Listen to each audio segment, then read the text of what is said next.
Ndabasuhuje bakunzi ba radio Kibugabuga ku bufatanye na Ingenzi TV mu kubagezaho ibiganiro ku kamaro ko kugira imitungo bwite itwanditseho cyangwa se ikwanditseho. Ni muri ya gahunda y'uruhererekane rw'ibiganiro tuzagenda tubagezaho mu nsanganyamatsiko ijyanye no gucuruza ubutaka. Ndibasuhuza ndi Studio Habimana. Tugiye kureba ku miterere n'imigurire cyangwa se n'imigurishirize y'ubutaka. N'uruhererekane rw'ibiganiro tuzagenda tubagezaho umunsi ku wundi. Mbahaye ikaze. Dutangiye hari impamvu yo gutunga ubutaka. Ese kuki tugomba gutunga ubutaka? Icyambere, dutunga ubutaka kugira ngo tube duteganyirije imiryango yacu n'abadukomokaho bose, utibagiwe n'abavandimwe bacu.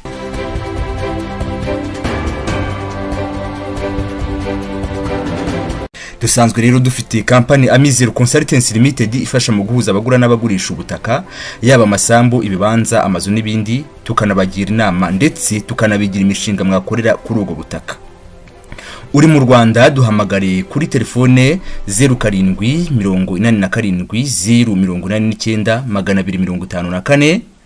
Hari kandi 0788454324 na 0788253835. Naho uri hanze y'u Rwanda banza akamenyetso ko guteranya ukurikizeho izo nimero ubundi tugufasha. Muracyari kumwe nanjye Studio Habimana, turavuga ku kamaro ko gutunga ubutaka. Icyo ubwo butaka bumarira abadukomokaho n'imiryango yacu, nuko urugero uyu munsi ubutaka bwagenewe ubuhinzi, tubuhingaho ibihingwa bitandukanye, maze bya bihingwa tukabyifashisha mu kudutungira ubuzima, ari byo bita kwihaza mu biribwa. Twumvikane neza, ni ukwihaza mu biribwa. Twihaza mu biribwa kuko bya bihingwa twahinze tubirya, maze imibiri yacu ikamererwa neza. Ikindi kandi ibi bihingwa iyo byabaye byinshi bidufasha kwikenura mu bibazo duhura nabyo, urugero ukaba wagurishaho maze ugakemura ibindi bibazo, ari byo twita gusagurira amasoko. Ukunze kubyumva yuko mu buhinzi bavuga ati kwihaza mu biribwa no gusagurira amasoko. Gusagurira amasoko biba mu gihe kandi ku gusagurira amasoko bishobora no gutuma dutera imbere. Aha urugero hari ukuba uko gusagurira amasoko bituma twubaka amazu twifuza tukava mu bukode, bikadufasha kandi kwishyura ubwisungane mu kwivuza, mituelle de santé mwese murayizi, cyangwa se n'ubundi bwoko bw'ubwishingizi butandukanye mugenda mwumva hirya no hino. Harimo kandi kudufasha kwishyurira abana amafaranga y'ishuri, dore ko urugero nkanjye Studio Habimana ubaganiriza akamaro k'ubutaka bwo mu buhinzi. Navutse nsanga ababyeyi banjye ari abahinzi kandi batuye mu cyaro, bandihiriye amashuri abanza, amashuri yisumbuye ndetse na kaminuza. Murumva rero uretse urugero rwanjye hari n'abandi batandukanye bafite urugero rwiza ku kamaro ko gutunga ubutaka bwo mu buhinzi. Tumaze kubona ko budufasha mu kubuhingamo ibihingwa turya, tukanasagurira amasoko. Ngira ngo mwese muzi neza ko nta mubiri utarya kuko nta buzima ugira. Ibyo turya rero ntibituruka mu kirere, ahubwo bituruka nyine ku butaka. Birumvikana yuko ubutaka bufite akamaro gakomeye iyo ufite ubutaka bwawe bwite, kuko ahangaha twatangira nko ku kamaro nyine k'ubutaka bwagenewe ubuhinzi. Hari ubwoko bw'ubutaka butandukanye, byose tuzagenda tubigarukaho kuko nababwiye ko radio Kibugabuga na Ingenzi TV izagenda ibagezaho uruhererekane rw'ibiganiro tubereka ibyiza byo kugira umutungo bwite ukwanditseho. Shuti bavandimwe bakunzi ba radio Kibugabuga na Ingenzi TV, uyu aracyari wa mwanya mwiza wo kuganira namwe ku bijyanye n'akamaro ko gutunga ubutaka, ari nayo mpamvu mba mpora mbagira inama yo guharanira gutunga ubutaka.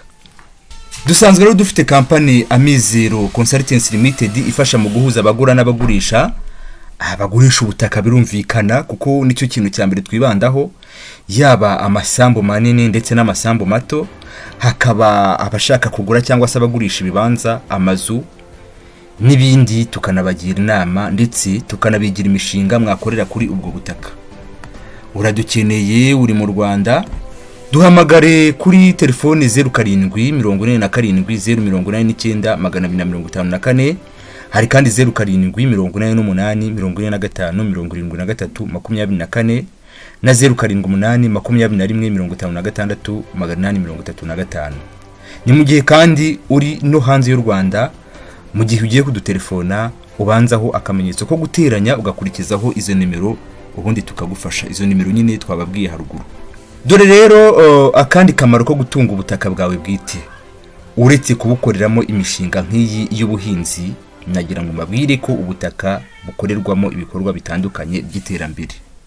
Ariko rero ikiruta byose nuko iyo dufite ubutaka byo ubwabyo biba ari isoko nyine y'ishoramari. Ni ukuvuga mwese nta utazi ijambo ishoramari nyine no gushora imari. Iyo rero ushoye imari ni ukuvuga yuko wunguka.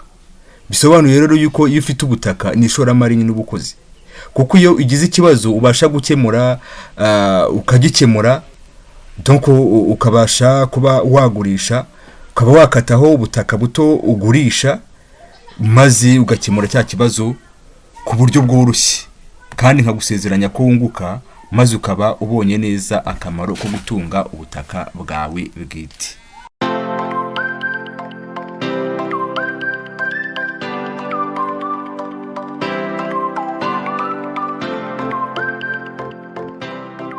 Inshuti rero bakunzi beza ba radio Kibugabuga na Ingenzi TV, reka mbashimire ko kuba muduhora hafi. Twari dusanzwe tubagezaho amasambu, ibibanza, amazu n'amamodoka bigurishwa, ariko rero ni ngombwa ko tuzajya tubagezaho uruhererekano rw'ibiganiro nk'ibi, tukabasobanurira ibyiza byo gutunga imitungo nk'iyi, tubafasha mu kubahuza mwabamwe mufite imitungo mugurisha ndetse namwe mukeneye iyo mugura. Nimuduhamagare kuri nimero za telefone 0787089254, hari kandi 0788454324 na 0788256835. Waba uri hanze y'u Rwanda ugatangizaho akamenyetso ko guteranya. Ni mu gihe kandi turajya dukomeza no kwakira ibitekerezo byanyu, byaba ku muyoboro wa YouTube, aho hari nyine radio Kibugabuga ku muyoboro wa YouTube ndetse na Ingenzi TV. Izo zose murazisanga ku muyoboro wa YouTube. Ibitekerezo byanyu ni ingirakamaro. Ukeneye kudusangiza isambu cyangwa se undi mutungo ugurishwa, ukeneye se kandi kugira icyo ugura, nawe uhawe ikaze. Ukeneye kandi no kudutera inkunga, ubona yuko ibi biganiro tubagezaho ndetse n'imari tubagezaho ari ingirakamaro, tuguhaye ikaze. Mwari kumwe rero nanjye Spirit Habimana, mujye mukomeza mudukurikire.